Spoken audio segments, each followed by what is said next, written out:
First things first, I'm going to show you how to unlock the Ender Dragon fight. The first thing you're going to need if you want to fight the Ender Dragon is an Ender Pearl. You can get them from Endermen as a drop, but I prefer to buy them from clerics. If you can level up a cleric to expert, he'll sell you Ender Pearls about 50% of the time for not too many emeralds, and this is the way I prefer to do it. Then make your way to the Nether to kill blazes for their blaze rods. Put the blaze rod in your crafting inventory to make blaze powder, then combine it with the Ender Pearl to make an Eye of Ender. When you use an Eye of Ender, it'll point you in the general direction of where you'll find the end portal, and that's where you find the Ender Dragon. Follow the Eye of Ender long enough and eventually you'll make it to the end portal. Then all you gotta do is put a couple Eye of Enders around the end portal frame and the end portal will spawn. Now you're ready to fight the Ender Dragon. Well, not yet. Now we're gonna go over the gear you need to bring for the Ender Dragon fight. What you're looking at on screen now is everything that I brought to the Ender Dragon fight the first time I fought it. And you can tell that I was pretty prepared. But this is also equipment from like 13 different guides out there and a lot of it was unnecessary. So I'm gonna be gearing up in creative mode just to show you the perfect loadout for fighting the Ender Dragon. I also recommend practicing for the Ender Dragon fight in creative mode, which I'll show you later. First, you'll need a diamond sword, and the only enchantment that'll help with the Ender Dragon is sharpness, so try to get as high a sharpness enchantment as you can. You're gonna want to have some type of pickaxe and shovel. I recommend diamond, and if you want to use an ender chest, which is sort of like an extended inventory, you also want to have silk touch on your pickaxe. Though I do want to make it clear, with proper preparation, you don't really need the ender chest. It's just for a little insurance. When I first fought the Ender Dragon, I brought the ender chest, but never had to use it. You'll definitely need a bow, and you want them to have high power enchantments, and if you can, also try to get infinity. I didn't have infinity the first time I killed the Ender Dragon. I just brought 4 stacks of arrows, and that was more than enough. Another important aspect about the fight is going to be the armor that you wear, and of course you want to go with the best stuff possible. Here I'm testing out a full set of diamond armor, enchanted with protection, and that's the best gear you could possibly have. Regular diamond armor will work, sure, but if you have any other sort of protection enchantment, like blast protection or fire protection, you'll take a lot more damage from the Ender Dragon's fireballs. Yes, even though the dragon shoots fireballs, the fire protection enchantment will do nothing. You'll take a ton of damage, even with the diamond armor. Here's a side-by-side comparison of the regular protection enchantment versus fire protection, and as you can see, regular protection is way better. If you can find it, it's also in your best interest to put feather falling on your boots. It'll help because sometimes you might get shot up in the air in the Ender Dragon fight. Another thing you'll definitely want to try to bring is a Totem of Undying. It can really help. You can get them from woodland mansions, but another easy way to get them is by doing a level 1 raid. It's not that hard. During the later waves of the raid, an evoker will spawn. That's this thing. And if you kill him, he'll drop a totem every single time. But be careful, he'll also spawn Vex, and those things are just straight up annoying. One level 1 raid can get you 3 totems if you kill all of the evokers, and if you do higher level raids, you can get even more. The Totem of Undying will save you from death once. But again, only once. Don't worry, that wasn't my real hardcore world, just that save file I used for the tour. As far as food goes, I just recommend steak or any other good food, and you also want to make sure to bring golden apples for emergencies. I brought 10 on my fight, and didn't even use 5 of them. One other incredibly important aspect about your preparation is a potion of slow falling, and I'm going to show you how to make one here. Everything you need can be found in my inventory here. First thing you need to do is take some blaze powder and put it in your brewing stand. Then take 3 glass bottles and fill them up with water, and then also put those in the brewing stand like this. Once those water bottles are done, you're going to put nether wart in the top box here, and that'll turn your regular old water into an awkward potion. Then add a phantom membrane, and that'll turn the awkward potion into a potion of slow falling. One more step, put some redstone into the potion, and it'll change the duration from 1 minute and 30 seconds to 4 whole minutes. I recommend bringing at least 6. That'll give you 24 minutes of potion of slow falling effect. You're also going to want to bring 3 strength potions, and those are made by putting blaze powder into an awkward potion, like you see here. I also recommend buffing it up with glowstone to make it a strength potion too. It's also very important to bring a carved pumpkin. Just take a normal pumpkin and right click on it with some shears. There you go. There's a ton of endermen in the Ender Dragon fight, and wearing this pumpkin on your head will, yes, obstruct your view, but keep you safe from the endermen. Honestly, you get used to it. And make sure you bring some blocks of something easy to break like dirt. You're gonna have to make some scaffolding in the Ender Dragon fight, and it's nice to have something that's easy to break. And there you have it, all the gear you need to kill the Ender Dragon. Now, let's talk about the fight. Now we're going to talk about the actual Ender Dragon fight, and my biggest first tip that I have to get out there is that you should practice this fight. It's pretty easy in creative mode. While a lot of people definitely have problems building end portals inside of creative mode, I know a pretty easy trick to build one. Obviously, doing it like this didn't work. If you want to easily build an end portal that works every time, dig out a little 3x3 square like this and then stand in the middle. Then place the end portal blocks on the floor around you while standing in the middle. These blocks have to be in the perfect orientation to make sure that an end portal will spawn when you put Eye of Enders in them. However, if you set it up like I just showed you, you should have no problem getting the end portal to spawn in creative. From here, I recommend using creative mode to pick out your exact loadout and gear that you'll be taking to fight the Ender Dragon so you can practice with it. And then once you're totally geared up, you can switch over to survival mode and start the fight. assuming you aren't being attacked by a bunch of slimes. The first thing you want to do, and this is very important, is put on your pumpkin head. There's a ton of endermen in the ender dragon fight, and if you didn't have this pumpkin head, they would all start attacking you if you ended up looking at them. I've read online that some people like to bring iron golems into this fight for the purpose of fending off the endermen, but I'm just gonna tell you right now, it's not that useful and kind of a waste of iron. And don't panic, the ender dragon fight is not that hard if you just know what to do. The biggest thing is always make sure to drink your potion of slow falling, and make sure to keep a potion of slow falling in your hotbar for easy access. During the entirety of the fight, the ender dragon can fling you into the air kind of like this, and if you get flung up high enough and don't have a slow falling potion on, you could die. Each potion will last 4 minutes, and the easiest way to keep track is by looking at the icon in the top right. If it starts to flash like this, that means it's almost out and you've got to drink another one. The potion of slow falling will essentially make you immune from the ender dragon's launch attack, but there's also his fireball attack that you got to worry about too. Just like the launch attack, the ender dragon will do the fireball attack for the duration of the fight, so you always have to look out for it. It's very easy to dodge. All you have to do is wear some good headphones and listen for that fireball sound. When you hear it, get out of the way. As you can see here, without even looking at the ender dragon, I was able to dodge his fireball attack just by hearing. But again, this comes from practice, which is why you're here in the first place. I also just want to play the fireball sound effect so you know what you're going to be listening for. Again, this sound effect is going to be the precursor to every single fireball the ender dragon shoots.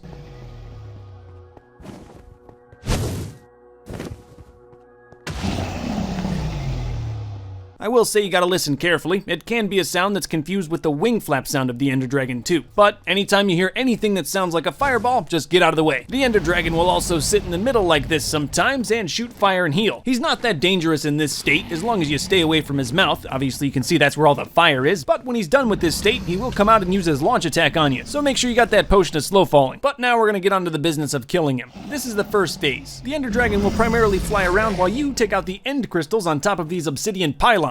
And you always want to start with the 2 with iron cages on top. I found the best way to do this is just build straight up to the top with something easy to break like dirt. But be careful, it's pretty dangerous. Again, that's what the potion of slow falling is for. So all you gotta do is place dirt under your feet until you bonk your head. Kinda like this. You can see I can't go up any further. Once you're here, all you gotta do is turn around and bonk the thing with your pickaxe. It's pretty easy. And of course, because you got your potion of slow falling, you can just jump right off. Now, if you're on the way up and the ender dragon shoots a fireball at you, just keep building. The ender dragon fires on a horizontal plane, so if you go up vertical about 2 more blocks, you won't get hurt. The most dangerous part of this is when you're right at the top, because you can't go up any further. So of course, once you're up here, just turn around and boop that end crystal as quickly as possible. Again, you want to make sure to do the 2 with iron cages first, because it is the hardest maneuver. The other ones you can do sort of in the open field, and they're a little easier to dodge the fireballs, which is gonna be your hardest thing here. The end crystals on top of the other pylons without iron cages can be broken very easily with a bow. Don't use snowballs. You'll look like an idiot. It's not that difficult, but one thing you definitely don't want to do is break one of these things while you're standing on top of the pylon. You will die. You can be level with them, of course. As you can see, this one I broke without any incident, and I really don't recommend this because it's super dangerous, but if you do build out far enough, you can take the easy shot on one of these end crystals, which for some of the taller pylons might be worth it. So once you destroy all of the end crystals on top of the obsidian pylons, now we're in phase 2. There's only 2 phases, so you're almost done. Good job. In phase 2, the ender dragon will mostly just fly around, and sometimes he'll land in the middle like he did before. But in phase 2, the landing in the middle part is a little more regular. Again, your biggest concern when he's landing in the middle is to stay away from his head. Not only does he have fire, but he can also hit you and shoot you up in the air. Phase 2 is very simple, and it's where you're going to be killing the ender dragon. All you have to do is go behind him, jump up, and slice the tail. Sometimes it can be a little difficult to find the sweet spot, but the ender dragon will sit there for a while, so you'll have some time. And then when the ender dragon takes flight again, you can just shoot him down with your arrows. You won't do too much damage, but every little bit helps. Like I said earlier, phase 2 really isn't that difficult. If you can get past phase 1, you should have no problem killing the ender dragon. As you can see, I did it here. Now enjoy the shower of experience points. It only happens once. Oh, and definitely don't forget the ender dragon egg. It spawns on top of the bedrock thing. All you have to do is whack the thing a couple of times until it spawns under some end stone. Then dig under it like you see here, put a torch under the block it's sitting on, and then delete the block. The egg will fall onto the torch, and you can pick it up. And that's it. You killed the ender dragon and took its egg. Now you can go back to mining. Or you could watch 100 Days for the 17th time in a row.